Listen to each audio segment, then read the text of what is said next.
Welcome to this week's Life of Hope. How are you feeling about the uncertainty in life, and how do you deal with change, especially in this time of pandemic and the change we're going through at the moment, this transition from pandemic mode to normal life, returning to work and indoor entertainment, etc. Some of us are feeling quite stressed and finding uncertainty of change very difficult. So today we're going to give some advice on tips on how to deal with it. Rachel, can you please introduce yourself and let us know how you feel about uncertainty? Thank you, Colin. I'm a counsellor and manager of New Directions Counselling in Leighton Buzzard.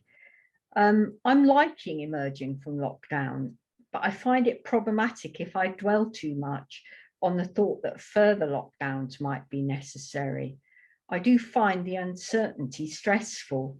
What's your reaction to uncertainty and change, Colin? Well, Rachel, my standard reaction is to get tense and stressed when things are uncertain. When big life changes threaten, I can sometimes put my head in the sand, to be honest, but there are times in my life looking back, then I have actually embraced change and I welcomed it. And I'll mention some of that a bit later. But first, over to you to talk about uncertainty. Thank you. So we're going to look at slide 1. And Colin and I have been thinking about the role of uncertainty and its effect on well-being and everyday living. And basically, uncertainty goes hand in hand with a loss of safety, a feeling our feet may slip due to not knowing what's ahead. There's been a lot of news on new variants of COVID, such as the so-called Indian variant, which might raise our feelings of anxiety as we start to emerge from lockdown. And due to COVID, there's more uncertainty in the air, so we might be feeling unsafe. Now, on slide 2, I was sort of putting the question, really, I'm wondering how you are feeling about uncertainty, whether you feel uncertain or whether you're quite happy and excited or relieved that we're coming out of lockdown, or perhaps like me, you find a mix of feelings. Now on slide 3, I've got some strategies that I've taken from a website, which is posted there at the bottom of the slide, thank you, Colin, called 7 Ways to Cope with Uncertainty from Berkeley Education. And it's really quite good, but I've just picked out 4 of them. So the first thing is not to resist. We're living through challenging times, but resisting it won't help us to recover and grow. Resistance prolongs our pain and difficulty. Somehow when you fight things like this, actually it makes the feeling of angst and stress amplified instead of making it feel better. There's real truth in the idea that what we resist persists, so to speak. Instead of resisting, think about trying to accept the situation more. It's been found that this really helps. And basically, it's meeting life as it is, the reality as it is. Now, I'm going to talk about self-care, and some of you might be a bit fed up of that topic. But in fact, it's so important, it can't be understated. But self-care is not selfishness. Selfishness is when we're anxiously focused on me. You've heard the phrase, it's all about me. Selfish people tend to be always looking to better themselves in selfish ways, like focusing very much on how they look, always looking at themselves in mirrors, or cultivating an image of themselves on social media, or in other ways, trying to get power, trying to get more money constantly. So we're not recommending selfishness, but we're suggesting looking after our needs and growing as a result. And my faith in God helps with this, because Jesus said, love your neighbor, and here's the critical bit, as yourself. In other words, we've got to love ourselves in order to be able to love and give to others. Finding healthy ways to comfort ourselves is also a good part of self-care. So don't turn to social media or junk food or booze to soothe your rattled nerves. Instead, maybe think of healthy ways to comfort yourself. If it helps, perhaps you could make a list. Like, could you go for a walk, or maybe contact a friend by phone? Think about the things that are good in your life. Maybe have a little nap, or perhaps give a hug, or ask for a hug, or watch a funny clip. I said chip then, a funny clip from YouTube. Also, don't believe everything that you think. In uncertain times, it's easy to do that. And, some of us think very negatively at times. So it's very important not to focus on the worst case scenario. Try thinking of one good thing you have in your life right now instead. And I'm going to hand over to Colin now for your thoughts on change. Thanks, Rachel. Yeah, I've got a few thoughts from two books. Put this slide up now. Yeah, there's a book which I recommend to a lot of my clients when I do counselling work.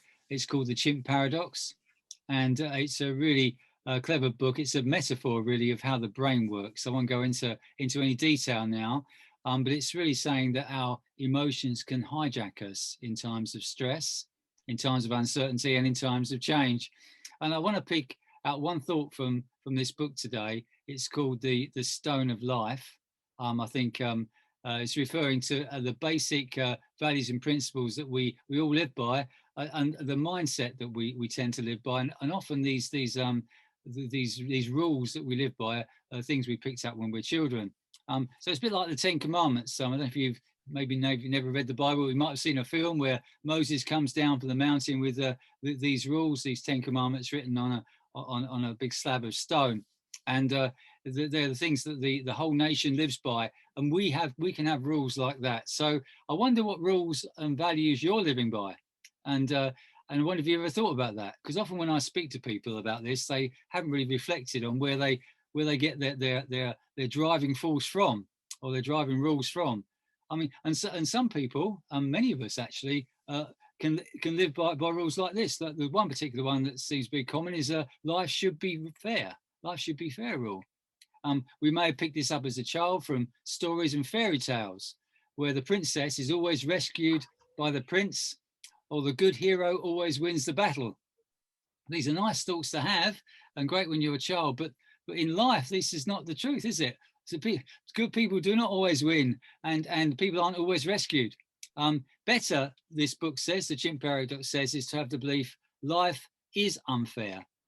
Now, I'd like to qualify that a bit, because I think that's a bit cynical. I'd like to put life may be unfair, because as a Christian, I believe that we need to have hope, and we need to hope that God will be involved in our lives and will actually bring some good out of things, and he's with us through the difficult times. So that's really important to me. So life may be unfair is a good motto for me. The other unhelpful belief that's very common, I think, is that the goalposts should never change.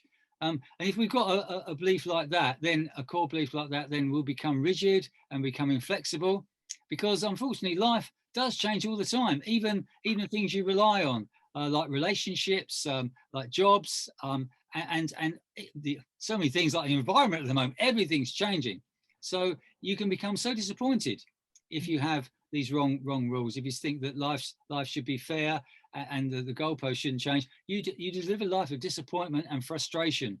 So it's far better to have a rule that says a belief that says life will change, that goalposts will change, and see change as a challenge rather than a threat.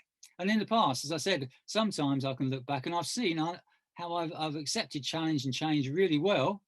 And it may be because other things weren't going on too badly for me. But when I've done that, I've overcome things so much better, and I've been so much better with my mental health.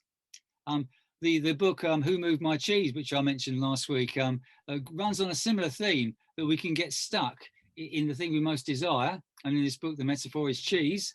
The mice are after the cheese, the people are after the cheese, they want it so badly. And they go and make a home where the cheese exists.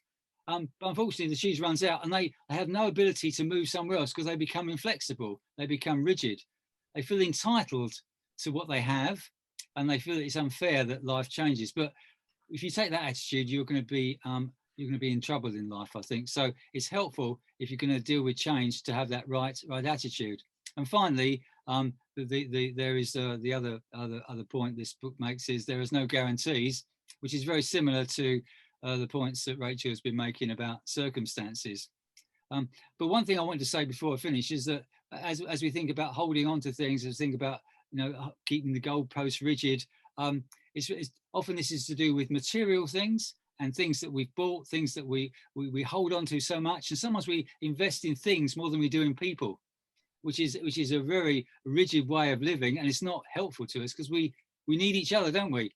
And this is saying I came across. It's in a form of a prayer by a man called Henri Nouwen, a 1960s writer, and it goes like this. He says, "Dear God, I am so afraid to open my clenched fists.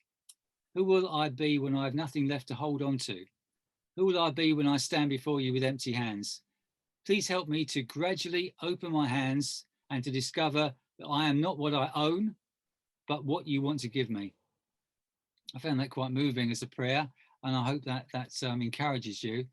And I just want to now hand back to Rachel to ask what you think about faith and how it helps in uncertainty. Yeah, thank you, Colin. I think believing in a God who is loving and who sent Jesus gives me certainty when everything feels very uncertain around me. Because we are living in very strange times at the moment and very uncertain times. Many things that we previously took for granted, like hosting celebrations, going on holiday, let alone going abroad, and visiting family and friends have changed. All these masks we're wearing in supermarkets. And I think God's helping me to adjust by me believing in his goodness, because that never changes. What do you think about that, Colin? Yeah, similar for me. I think my faith has helped me so much because it's the only unchangeable thing that I can rely on. And I find one description of God really helpful from my reading of the Bible. And this description is God as the rock. The Bible says he is the rock who saves me, or who is my salvation. And I find that really reassuring and encouraging. I can hold on to him. Even when everything around me is changing, he will not change. Over to you, Rachel. Well, we hope that you found some of what we've shared useful. Please feel free to message us. For example, you could message us on the Life of Hope Facebook page. And we look forward to you joining us in the future. Bye-bye. Cheerio.